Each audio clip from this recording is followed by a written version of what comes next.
Jesus failed to practice what he preached. 10th, in Matthew 19:21, Mark 10:21, Luke 3:11, 11:41, 12:33, 14:33, and 18:22, Jesus told his followers to get rid of all their possessions. Yet he himself owned a house, according to Mark 2:15, which says, And it came to pass that as Jesus sat at meat, usually meaning dinner or supper, in his house, unquote. Here we have another example of do as I say, not as I do.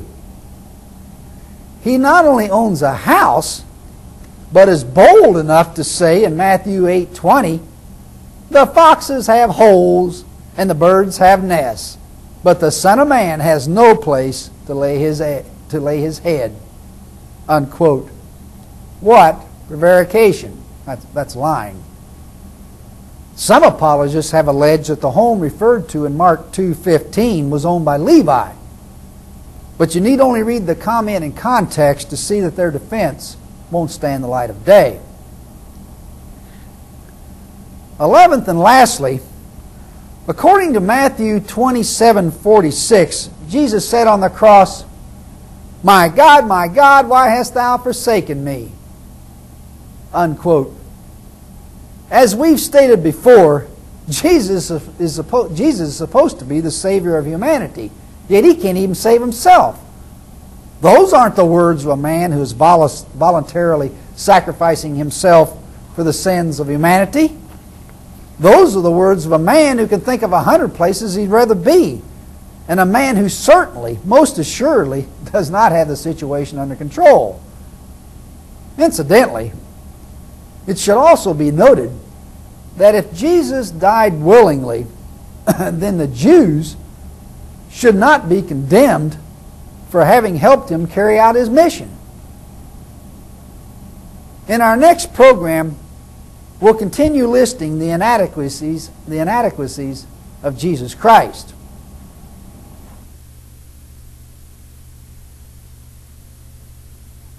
We'd like to conclude by reading a couple of letters we received some time ago. The first is from a former Christian scientist and is very relevant to our discussion of prayer which occurred in a prior program. The writer states, quote, "I was reared as a Christian scientist, and my mother died when I was 14, a victim of cancer of the uterus and Christian Science. Her only treatment for cancer was Miss Perkins, a Christian scientist practitioner, working for her," and he has "working for her" in quotes. "This caused me to seriously study religion, Christian science in particular, and Christianity in general. My first attempt to study the Bible was to start with Genesis and try to read it through. But I bogged down in the middle of Leviticus and said to heck with it." I cleaned that up. Incidentally, I tried the same thing, and I bogged down the middle of Leviticus. Later, when I was in the Navy, I got hold of the University of Chicago's American Bible translation. I used it for study and went through the New Testament first. Although I found contradictions by myself, I stumbled onto Thomas Paine's The Age of Reason and was really off and running. I debate local ministers on Bible inerrancy, and I find your encyclopedia very useful.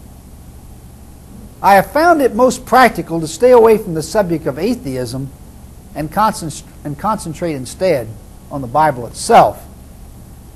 To this I said, "You are probably aware of the fact that the Christian Science denomination is an exceptionally jeopardous outfit that is responsible for the deaths of many through prayer overdose.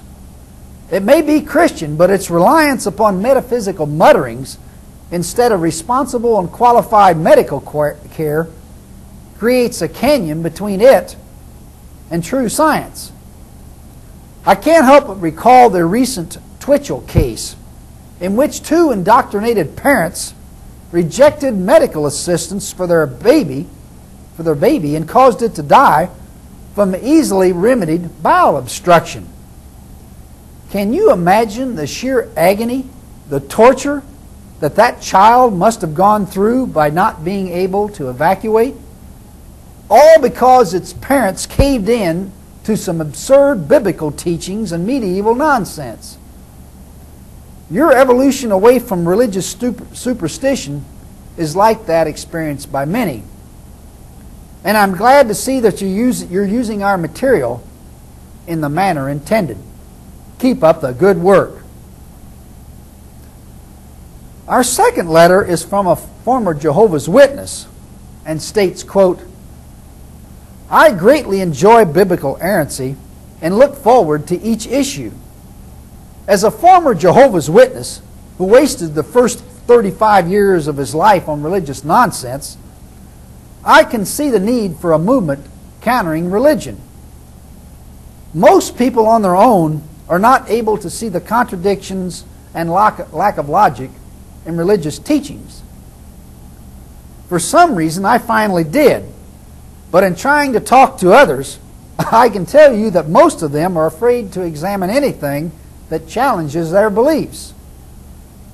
We need to keep exposing the contradictions in the Bible. I'd like to help you by playing your videotapes in my area or by assisting in any other way I can. Unquote. In response, I stated, your willingness to support our cause is definitely welcome. Please write to us at our South Vienna address. That's the address that appears at the end of this program. Any aid that you can render will be greatly appreciated. That completes our presentation, and please join us later for the 49th edition of Biblical Errancy Commentary, when we continue showing why the Bible is nothing more than the flawed composition of some fallible human beings. Thank you for listening.